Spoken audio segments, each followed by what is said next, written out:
सज्जनों, आप जो है जो गगन विहारी अर्थात मेघदूत कालिदास की रचना थी, उसका अनुवाद, छायानुवाद, भावानुवाद किया है। उसका शेष अंश हम आपको सुना रहे हैं। कोमल कमल कली को खाकर तेरे साथ चलेंगे। हंस जो बिछुड़ गए थे, उन हंस जो है दोबारा कैलाश पर्वत में उन बादलों को मिल गए। तो हंस क्या खाता है? कोमल कली कमल की। कोमल कमल कली को खाकर तेरे साथ चलेंगे, जाएंगे कैलाश श्रृंग तक, संबल नेक बनेंगे। इसके 2-3 एपिसोड में पहले बता चुका हूँ। अगर आप उनको पढ़ लेंगे तो आपको संदर्भ जुड़ जाएगा। शैलगिरी शैल रामगिरी अनुचर प्रभु का अंकित है पर रेखा। वो जो यक्ष है वो रामगिरी पर्वत पर भी निवास कर रहा है। और वो यक्ष के यह वहाँ पर कहता कि रामगिरी जो भगवान यहाँ पर रामचंद्र जी ने निवास किया था चित्रकूट में, और उसकी पद की रेखा भी मौजूद है। शैल रामगिरी अनुचर प्रभु का अंकित है पद रेखा। फिर से सुनिए साहब। कोमल कमल कली को खाकर तेरे साथ चलेंगे, वो बादलों के साथ में हंस, जाएंगे कैलाश श्रृंग तक, संबल नेक बनेंगे, यानी आपसे मोहब्बत करते रहेंगे वो। शैल राम की अनुचर प्रभु का अंकित है पर रेखा पद रेखा, तेरा है मित्र भेंट दे आलिंगन ते चोखा। वो कहते कि अब रामगिरी आपको बार बार नहीं मिलेगा, इससे आप आलिंगन कर लीजिए। शैल राम की अनुचर प्रभु का अंकित है पद रेखा, तेरा है मित्र भेंट तो दे आलिंगन चोखा। वर्षा कारण प्यास लगे, तन थके धीर मत खोना, पथ झरना का जल पीकर भर लेना तन का कोना। वो करना गमन अयोध्या से जब भेंट अनुज्ञा लेना, आज्ञा मांगना। करना गमन अयोध्या से जब भेंट अनुज्ञा लेना, विरह श्वास है उसमें छोड़ता फिर विरोह अब होना। विरह श्वास है उसमें छोड़ता फिर विरोह अब होना। इस प्रकार से बादल जो है बिछोह का दर्द सहते हुए और गर्म सांस छोड़ते हुए चला जाता है। आप देखते हो कि बादल में ठंडी सांस, गर्म सांस, सारी चीज़ तो होती रहती है जल से भरे बादल में। आगे सुनिए। दे करके विश्राम थकन को मिटा संभल कर चलना, भर भर के उत्साह हृदय में तुम आगे को बढ़ना।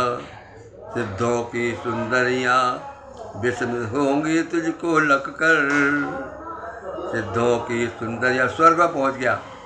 सिद्धों की सुंदरियाँ विस्मित होंगी तुझको लगकर, नील गगन में तुझे देखकर मन ही मन में डर कर। ये कौन आ गया है?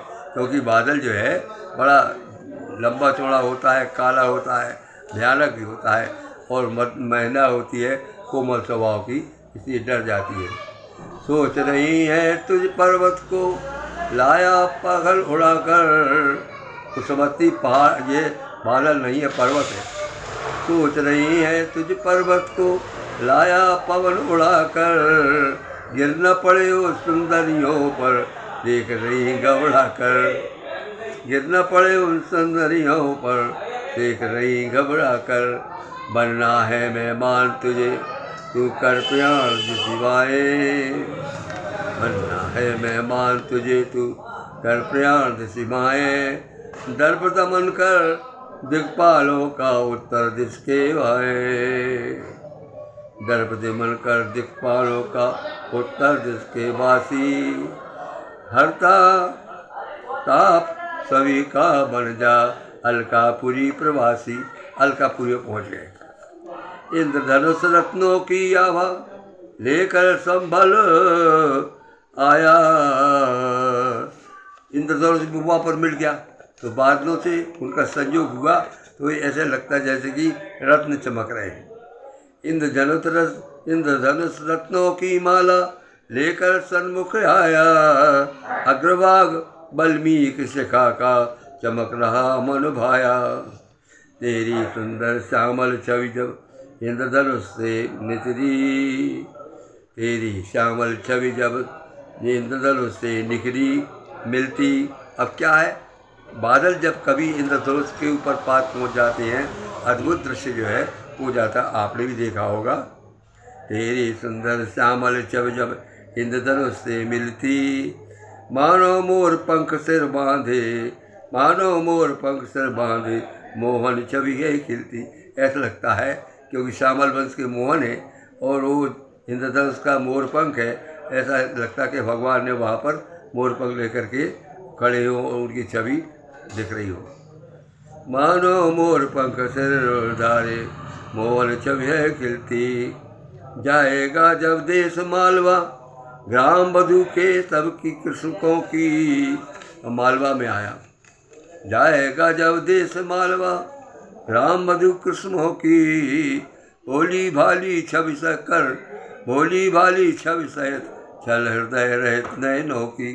बहुत भोली होती हैं बालाएँ मालवा की।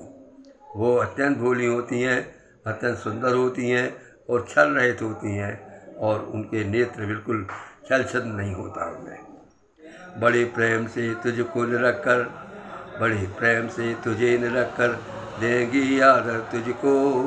तेरा रूप रंग रस पीकर अतिथि करे बनेंगी तुझको। तुझको मेहमान बना लेंगी। भोली भाली चितवन का तू अमृत जी भर पीना। बरसा कर जल जुते भूमि पर फिर आगे पग देना। अब जुती हुई भूमि है उस पर तुम अपना जल बरसा देना और फिर आगे बढ़ जाना। आम्रकूट पर्वत कुंजों का मैं, आम्रकूट पर्वत कुंजों में बलचर बद में खेली। कुछ चढ़ कर विश्राम स्वस्थ हो रिमझिम करना अकेली। उनके साथ जो है खेल करना, तपन शांत करना कुंजों की, तपन साफ करना तरना कुंजों की। तन का आदर तन का भार घटेगा। जो कुंजें होती हैं उन कुंजों में जो गर्मी है उसकी वजह से वो कहते बादल वहाँ बरस जाना तो तेरा वजन भी कम हो जाएगा। तपन साथ करना कुंजों की, तन का भार घटेगा। पथे आसान बनेगा, मन में प्रीत पुंज प्रगटेगा। नीचे दृष्टि पड़ेगी मैं कल सुता दृष्टि आएगी। नर्मदा नीचे दृष्टि पड़ेगी मैं कल सुधा दृष्टि आएगी। टेढ़ी मेढ़ी ऊंची नीची बहती दिख जाएगी। वैसा हृदय दिखेगा, वैसा दृश्य दिखेगा जैसे कृष्णा वर्ण हाथी को। वैसा दृश्य दिखेगा जैसे कृष्ण वर्ण हाथी को।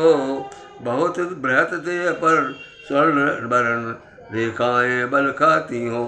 इस प्रकार से जो है वो बड़े हाथी के ऊपर सोने की रेखा जैसी पलकाएँ हो, ऐसी कल्पना उन्होंने की है।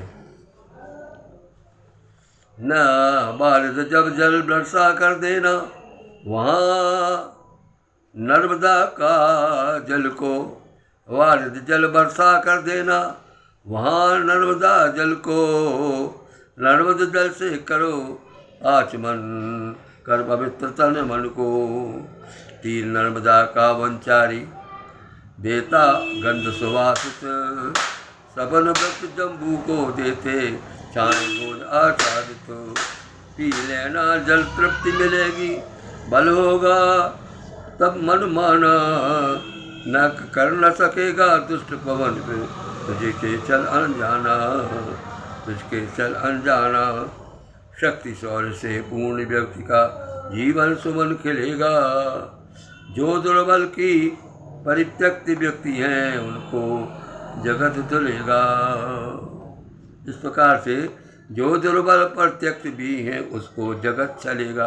एक उसने सिद्धांत बताया है कि शक्ति शौर्य से व्यक्ति होता है उसका जीवन सफल हो जाता है, और जो दुर्बल है वो परित्यक्त व्यक्ति है उसका जो संसार उसी को धोखा देता रहता है। मित्र बनेंगे वन मयूर तेरे आजल संवादक। मित्र बनेंगे वन मयूर तेरे आजल संवाहक। होंगे भी उन्मत्त आनंदित होंगे पंथ प्रदेशक। इस प्रकार से मयूर वहाँ मिलते हैं और मयूर जो है बड़े खुश होते हैं उसको देख करके बादलों को, और उनको देख कर उन्मत्त हो जाते हैं, प्रसन्न हो जाते हैं और उसका पथ रास्ता दिखाते हैं। तम की नभ की छाती पर लुढ़केंगे महामुदित मन होकर। सुन लेंगे बातें कलियों की सुमन कदम सजोकर। सौंधी सौंधी बात धरन की सूंघोगे मतवाले। सौंधी सौंधी बात धरन की सूंघोगे मतवाले। राज दिखाएंगे प्रमुदित को रामहंस नभ वाले। राजहंस नभ गज वाले। इस प्रकार से जो है वो जब पानी बरसता है तो पृथ्वी की सौंधी सौंधी बात आती है और उसको राजन देखते हैं तो देख के मस्त हो जाते हैं और उसको रास्ता दिखाई देते हैं। वाचक मनमोहन पांडे।